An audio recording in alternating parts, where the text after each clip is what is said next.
Good morning. It is so good to see you. Really, this is the best seat in the house, looking out at all of you in your beauty. It is just wonderful to see you. I am the Reverend Justine Sullivan.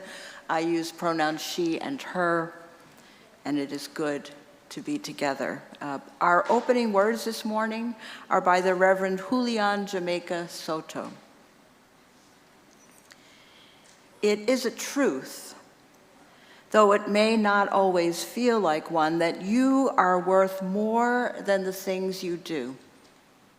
That your being a worthy human being lives in a different domain than all of your failures, but also the collected sum of your successes. Combining your worth with your results is something like using the sheet music for Beethoven's Fifth Symphony to make an apple pie or build a doghouse. There is no way for the question to resolve in a final answer.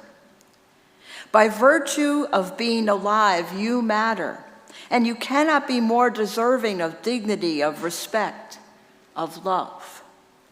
Sometimes people make mistakes, but even that cannot change that you are meant to be festooned with celebration of your humanity.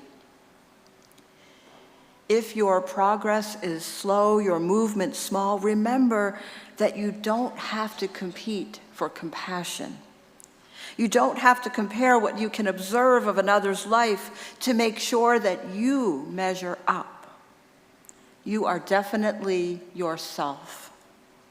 What is slow is also valuable. Some of the oldest seeds ever sprouted are narrow-leafed campion that grew even though the seeds were 32,000 years old, more or less. They had to survive to be able to bloom, encased in ice, thawed, and brought to life. The most important thing is that you make it, no matter how imperceptible the movement, how long it takes to reach the best version of who you mean to be. You are irreplaceable. You are meant to live. Come, let us be together in a time of worship.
Good morning, and welcome to the First Unitarian Universalist Church of San Diego, where we worship each Sunday in Hillcrest, in South Bay, and online.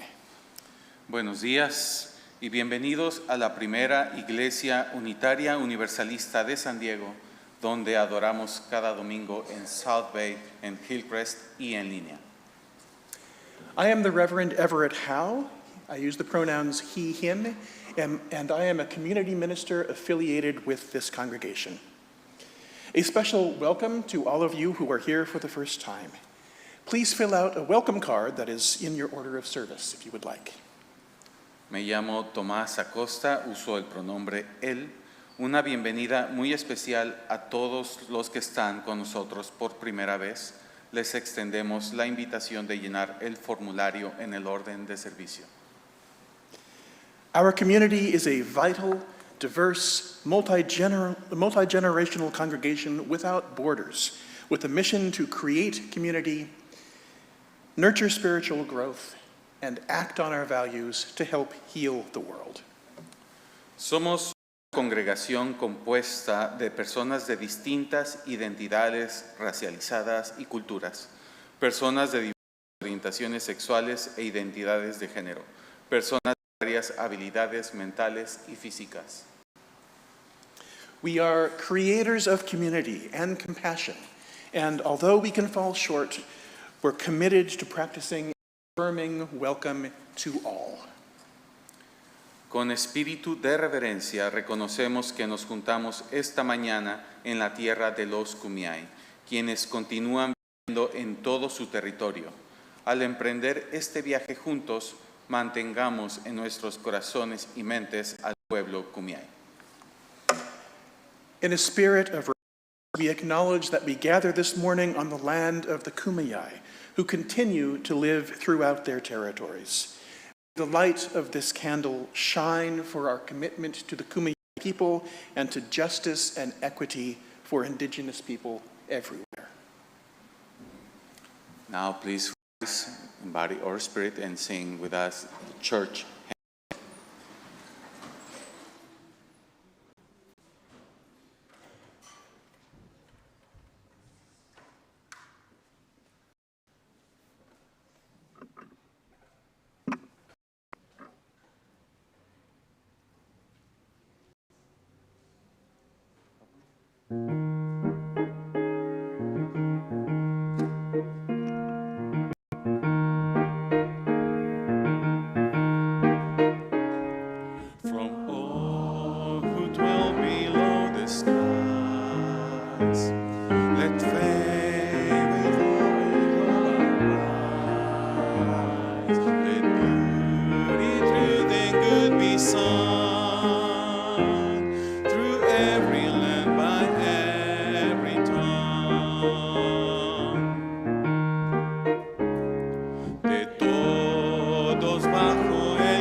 De esta iglesia, la búsqueda de la verdad, su sacramento y el servicio, su oración.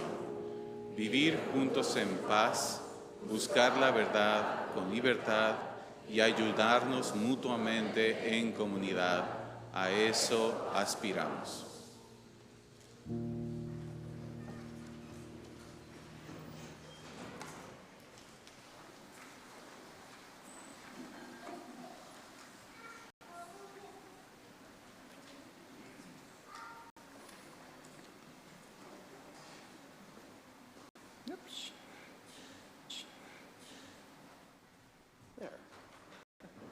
Is this, yes. Good morning, friends. I am not our friend Tony, who is traveling this week, so instead it will be I who will invite any children and youth who would like to come up as we read our story together.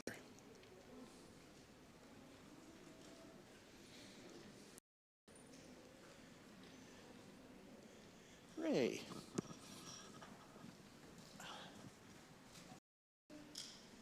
Good morning.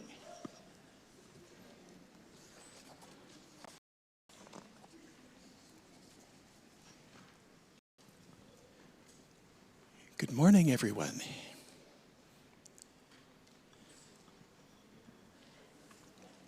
I'm going to scoot closer.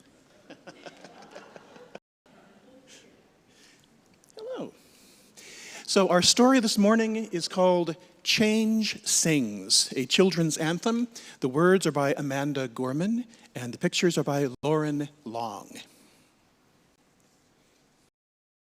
I can hear change humming in its loudest, proudest song. I don't fear change coming, and so I sing along. I scream with the sky of red and blue streamers. I dream with the cries of tried and true dreamers. I'm a chant that rises and rings. There is hope where my change sings. Though some don't understand it, those windmills of mysteries, I sing with all on it and its hills of histories. I hum with 100 hearts, each of us lifting a hand. I use my strength and my smarts to take a knee, to make a stand. I'm bright as the light each day brings. There is love where my change sings. I show others tolerance, though it may take some courage. I don't make a taller fence, but fight to build a better bridge.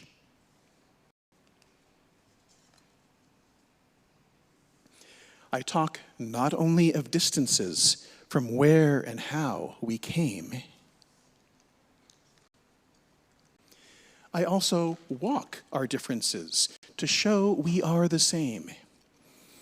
I'm a movement that roars and springs. There's a wave where my change sings.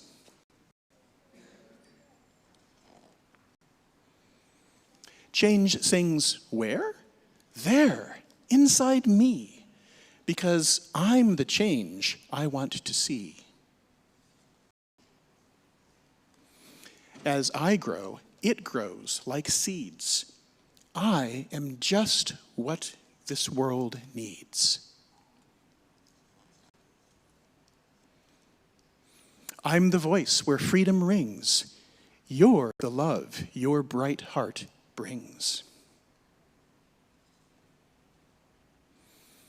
We are the wave starting to spring, for we are the change we sing.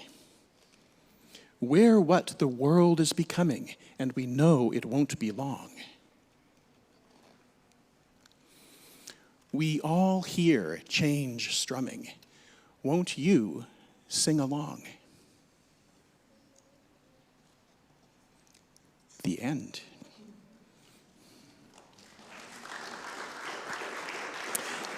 Thank you, my friends. And now we will give our children's affirmation, if you will help me.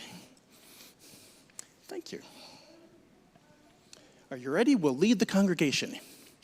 We are Unitarian Universalists, a people of open minds, loving hearts, and welcoming hands. Somos unitarios, universalistas, personas de mentes abiertas, corazones amorosos, y manos que dan la bienvenida. And now our children and youth can go meet their RE instructors outside.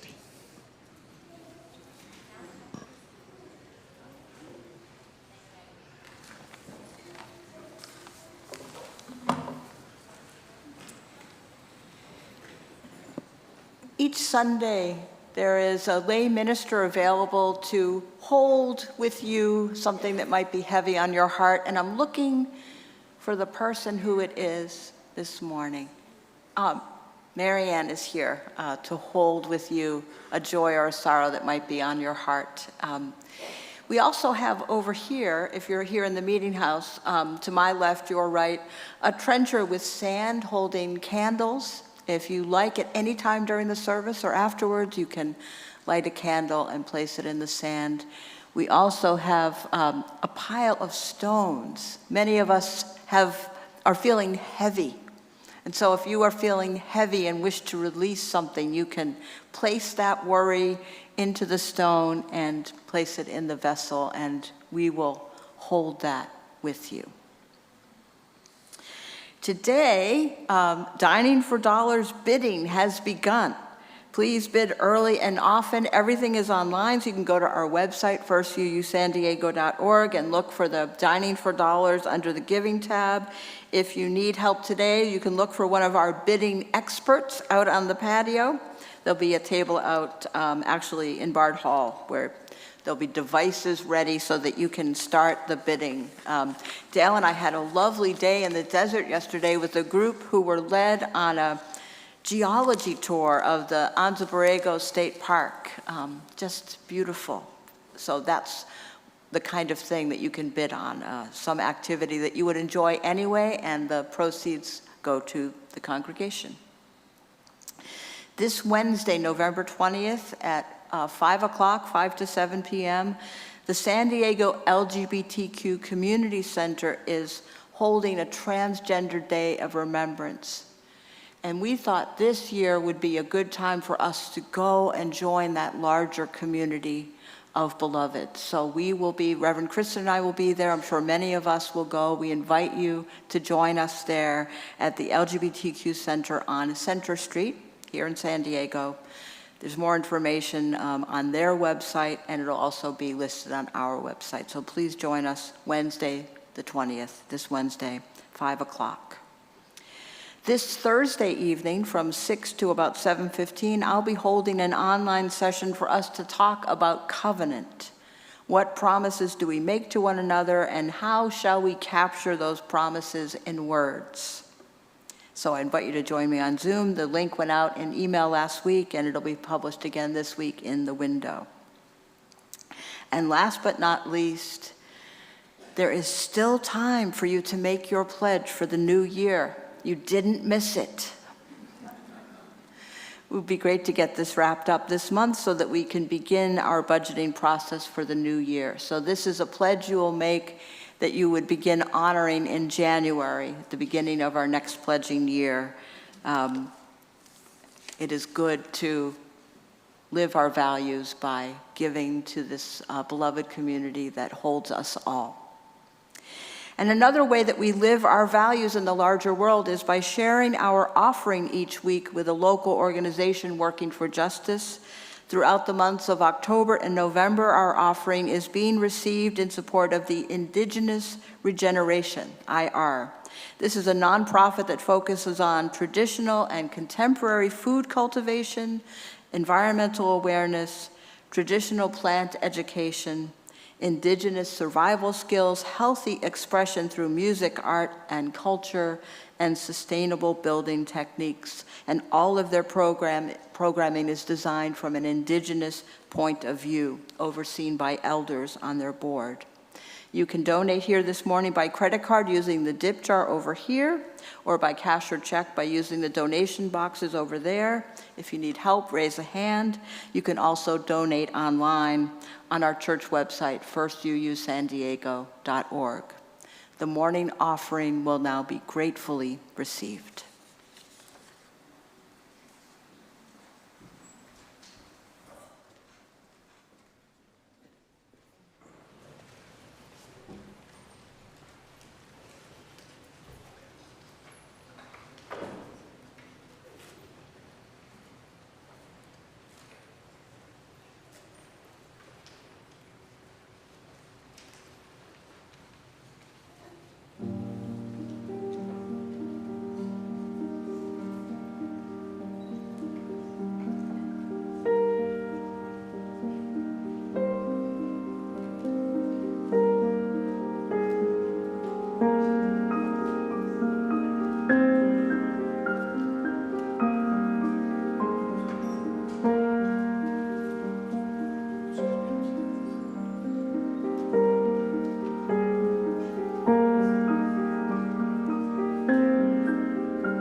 Thank you. My friends, we have gathered here today. Many of us are still in shock. Some of us may have brought our fears for the future. Some of us have reached a time of determination. Some of us are looking for companionship and strength. I would like to provide a way to provide spiritual support for the coming times. We need spiritual resources. And so I invite you to join me in a spirit of meditation and prayer to connect to that which can give us strength and solace. Solace so that we may work with our fear, strength so that we may produce change. If you are willing, settle into a position that helps to ground you. Perhaps your feet on the floor, perhaps you will just sit with more intentionality. If you are comfortable doing so, feel free to close your eyes or to softly focus into the middle distance. And now breathe. Just feel the breath coming in, coming out. You don't need to change it, just experience the in and the out. And focus on that for just a moment. In and out. Now widen your awareness slightly. Without changing how you have your eyes, see if you can feel the presence of the people who are closest to you. Feel the warmth of their body. Feel their breath. Hear the sound of their clothes rustling. And feel that they are with you as you breathe in and out. Now widen further and see if you can perceive all of the people in this room. Scores and scores of people who are with you now in this space, all connected to the ground beneath you, the sky above. Feel us all breathing.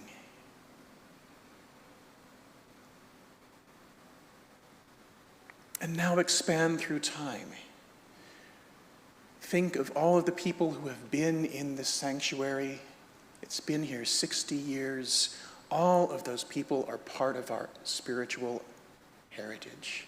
Imagine them all with us now. Those who are living, those who are dead. We are all gathered together in one community. As we breathe in and out. And finally, welcome all of your ancestors, spiritual, biological. Feel the presence of all those that have led to your presence here today. As we breathe in and out and feel the solid earth beneath us.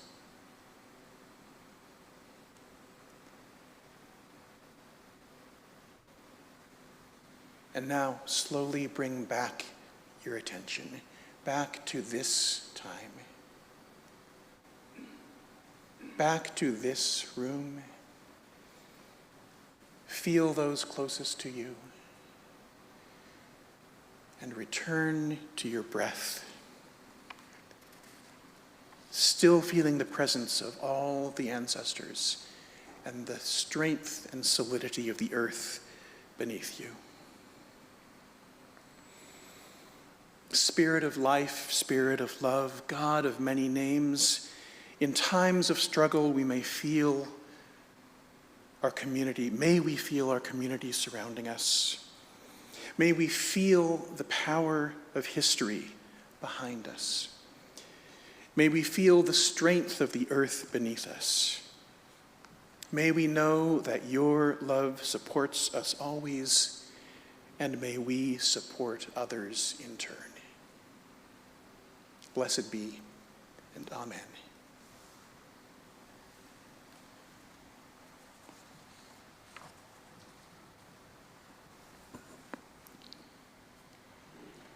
The words of Unitarian minister Theodore Parker in 1852.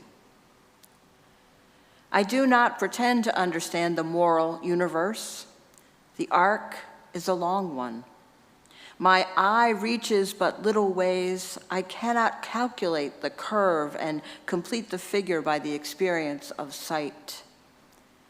I can divine it by conscience. And from what I see, I am sure it bends toward justice. Things refuse to be mismanaged long. The words of the Reverend Dr. Martin Luther King, Jr. in 1958. Evil may so shape events that Caesar will occupy a palace and Christ a cross. But that same Christ arose and split history into AD and BC, so that even the life of Caesar must be dated by his name. Yes, the arc of the moral universe is long, but it bends toward justice. There is something in the universe which justifies saying, truth crushed to earth will rise again. The words of storyteller and author Melvin Bray in 2017. The challenge is that people of goodwill often act as if the arc of the moral universe bends toward justice on its own. It does not. God made humanity the catalyst toward this moral end. Unless people of goodwill act in good faith toward a just end, justice will not be found. Justice, like all other virtues, is a relational challenge seeking a relational response.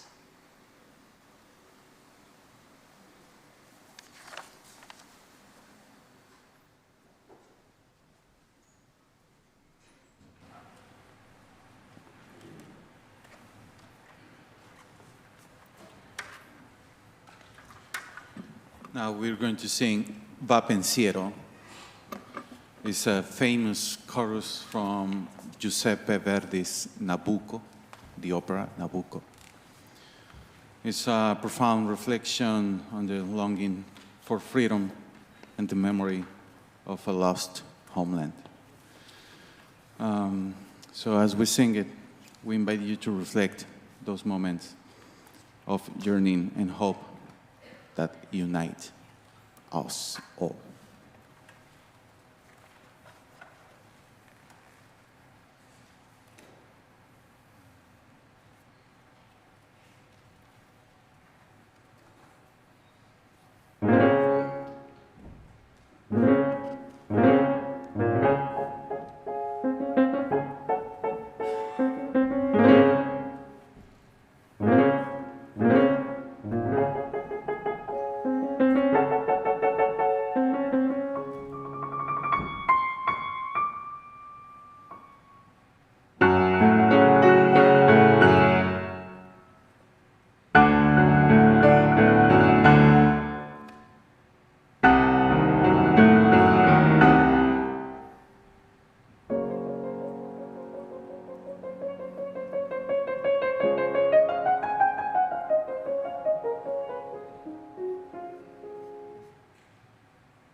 Who lives? Who dies? Who tells your story? That is the title of the closing number of the hit musical Hamilton, which opened more than 9 years ago. With a hip-hop score and a Broadway cast that was primarily people of color, it tells a fresh version of the story of the founding of the United States, focusing primarily on Alexander Hamilton and his allies and enemies and loves. But throughout the musical, there is a recurring thread. What stories get included in our history? How do we know about them? And who tells them? Early in the first act, Hamilton and his revolutionary friends sing that they hope that their children will one day tell the story of tonight. Later in the same act, George Washington sings an echo of this thought. Let me tell you what I'd wish I'd known. When I was young and dreamed of glory, you have no control. Who lives? Who dies? Who tells your story? And at the close of the musical, Washington's words, who lives, who dies, who tells your story, those words become the title and the refrain of a song in which Hamilton's widow, Eliza, tells how she spent the rest of her life establishing her husband's legacy by telling his story. I've been thinking about history a lot recently and about which stories get told. I work part-time for the Unitarian Universalist Association, helping to maintain and grow the Worship Web, which is an online collection of readings and prayers and rituals and poetry. But my supervisor, the Reverend Erica Hewitt, sometimes finds other projects for me to work on. And earlier this year, she asked if I could help with a project to find out more information about the lives of certain 19th century Black Unitarians and Universalists. Doing this research made me think about the questions raised by the musical Hamilton. Who tells your story? Why are some stories told and retold and others not? And how do these stories affect our understanding of history? Today, at this crisis point in the history of the United States, these questions feel especially relevant. Relevant, but not new. The 14th century English poet Geoffrey Chaucer had an explanation for why some people's stories are remembered and others aren't. He imagined a goddess of fame who carves people's names on the side of a giant mountain made of ice. If your name is carved on the sunny side of the mountain, the ice melts away over time and your name is forgotten. If your name is carved on the shady side of the mountain, your memory lives on. The goddess decides. But outside of Chaucer's dream, it's not just the goddess that decides. There are other forces at work. Some people and some stories are ignored because of the biases of the storytellers or of society. And some stories never get to happen. One of the 19th century Black Unitarians I researched for my job was the Reverend John Bird Wilkins. I had not heard of him before, and the initial information that I was given about him was this. John Bird Wilkins was a Black man who had been a Baptist minister. In 1887, he founded a liberal church in Chicago and affiliated with the Unitarians. But he left Chicago in 1888, gave up preaching, and made his living afterwards as an inventor. It turns out, though, that there is much more to his story than that short summary suggests. I learned some more about him by searching through newspapers from the 1880s, and I got further information from his entry in the online Dictionary of Unitarian and Universalist Biography, and from a family history that was written by his great-granddaughter, Carolyn Marie Wilkins. and I will tell you what I learned. But since I began this sermon with the question, who tells your story? I do want to emphasize that you will be hearing Reverend Bird Wilkins' story as told by a 59-year-old white man. I will try my best, but there will be perspectives missing from my telling of this story. And I also want to warn you that the story contains violence and threats of violence. So let me tell you about John Bird Wilkins. In the mid-1880s, he was a Baptist preacher in St. Paul, Minnesota. But in 1887, he was called to be the new pastor at Bethesda Baptist Church in Chicago. So he moved there with his wife and 2 children. Pretty quickly, he was involved in controversy because Reverend Bird Wilkins started serving open communion at his congregation. That is, he would share communion with non-Baptists. This may not sound like much to you and me as modern-day Unitarian Universalists, but it was a big deal for the conservative Baptists at the time. And in July 1887, Reverend Bird Wilkins received an anonymous letter, which said, "If the Baptists don't put a stop to your having open communion, we will put a stop to it. You can't live in Chicago. If we can't get you one way, we will get you another." And Reverend Bird Wilkins had other views as well that angered some people. On August 21st, 1887, he preached a sermon that resulted in a front-page story in the Chicago Tribune.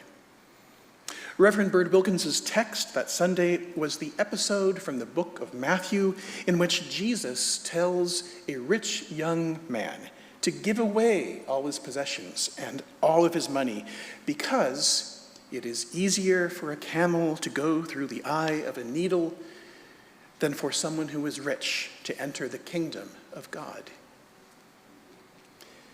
Using this passage and others, Reverend Bird Wilkins argued that Jesus, the Apostle Peter, and the 4 evangelists were socialists. The world will call it socialism, he preached, but I will call it Christianity. It seems to me that he has a good point there. And yet some in his congregation and many of his fellow Baptist ministers did not appreciate this sermon. But when conservative Baptists forced Bird Wilkins to leave his congregation, he found support among the local Unitarians. They helped him as he founded a new congregation, which he called the People's Temple. A newspaper in Wisconsin wrote that this congregation would be, quote, the first African Unitarian church in the history of the world. This was in September and October of 1887. But in January 1888, Reverend Bird Wilkins was once again on the front page of the Chicago Tribune. Because on New Year's Day, while he was preaching at the People's Temple, unknown attackers set fire to his house. Another anonymous letter came saying, "We believe you are teaching a religion from the devil. We will kill you before you shall hurt us with your new religion. Our white Orthodox churches tell us to run you out of this town and you have got to go. This is our last warning."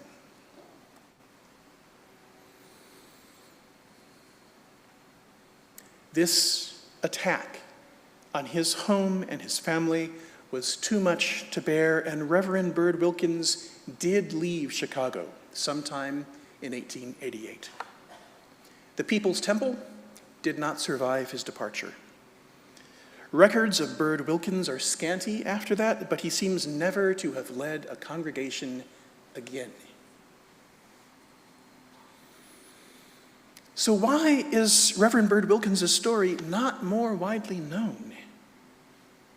One reason, of course, is that even though he founded, as the newspaper said, the first African Unitarian church in the history of the world, it closed its doors less than a year after it opened them. But the reason it closed was because it was such a radical idea, its founder had been chased out of town with credible threats of death. The reason why Reverend Bird Wilkins is not well known today is not because of the whims of the goddess of fame, but rather because the people of Chicago would not let him do the work that could have led to a new strain of Unitarian culture in the Midwest. And the local Unitarians were unable or unwilling to help him through this additional crisis in his ministry. Who lives? Who dies?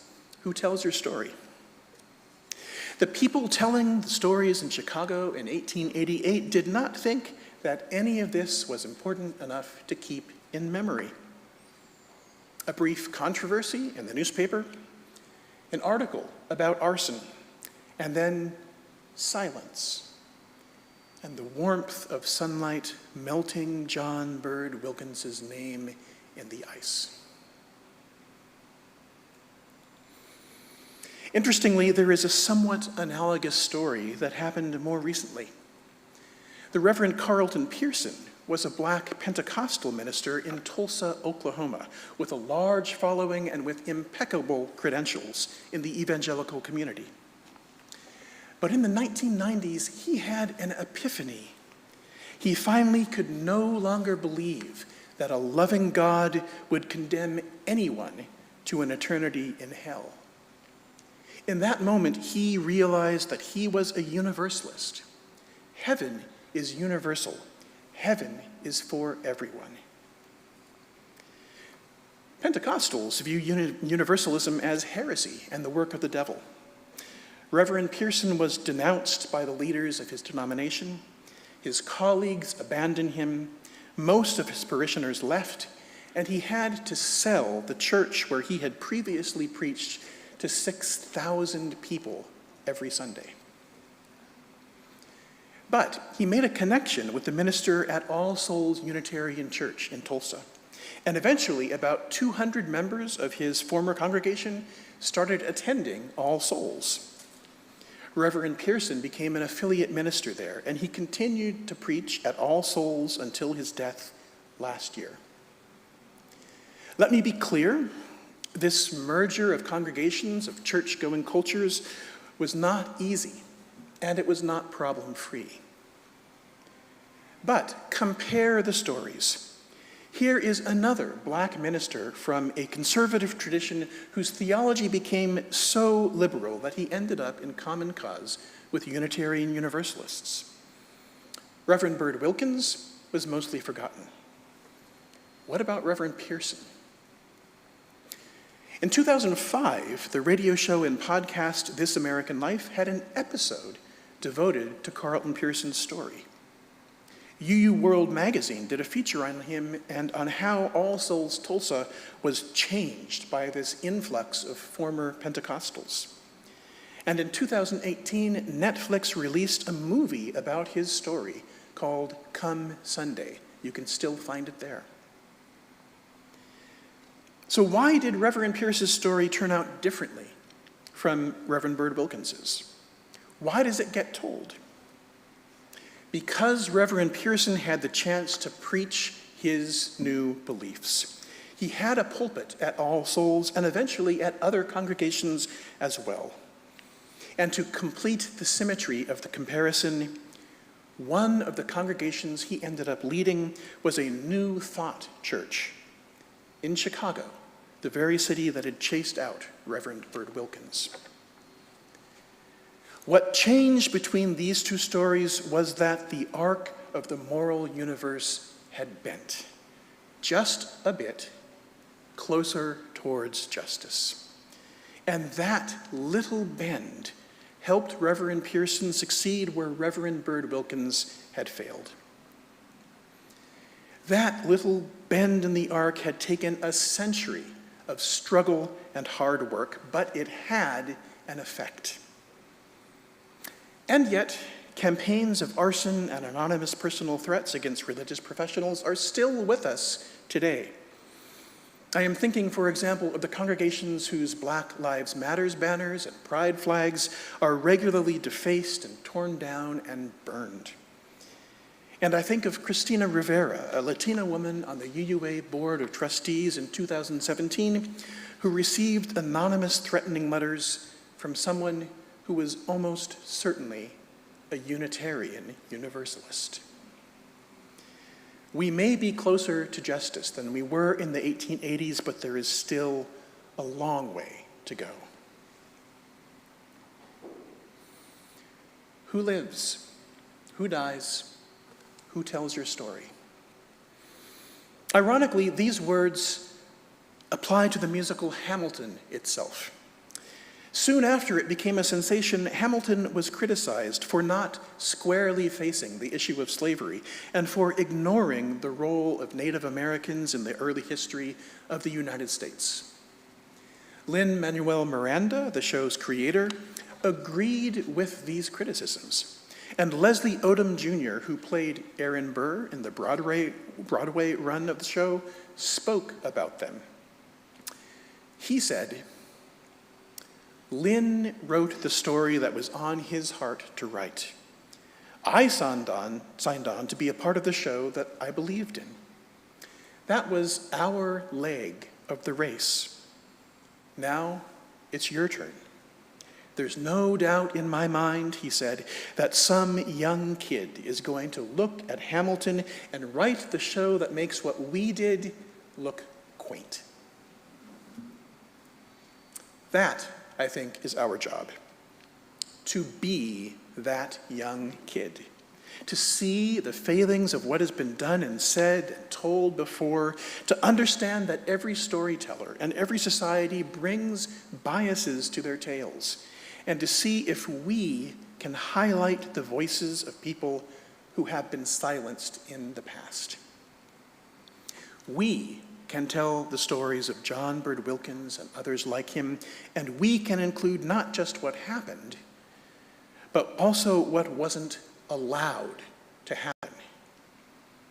If we retell these stories, if we hand the microphone to people who know more about them than we do, we will better understand our past and our present. This is relational work. And as our reading today from Melvin Bray tells us, this is how we bend the arc of the moral universe.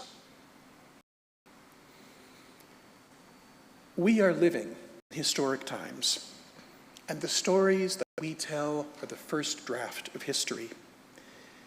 May we tell these stories well so that our descendants will know not only what happened in these times, but also what could have been and what may yet still come to be when the arc bends closer to justice.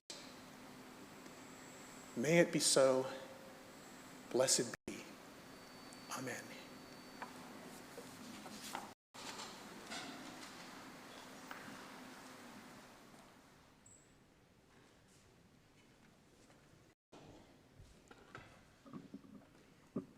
Now, please rise in by the Spirit and sing with us the hymn 1007.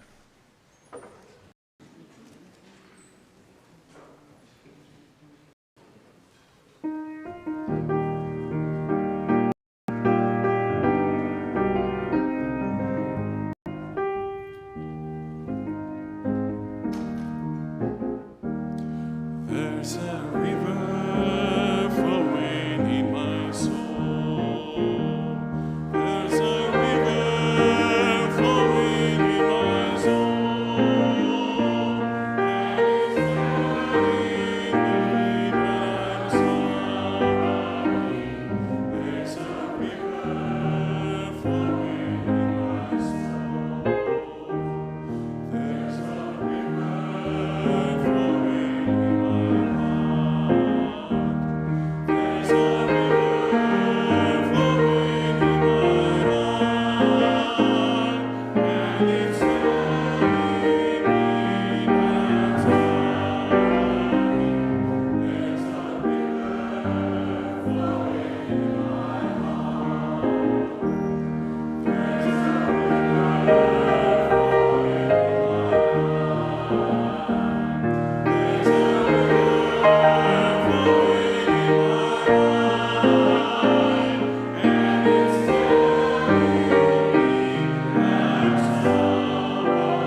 We are entering a time when we will be faced with many challenges. May the stories that we tell give us comfort, solace, and strength, and may a deeper understanding of the complexities of our past help us fight more powerfully for justice today. Go in peace.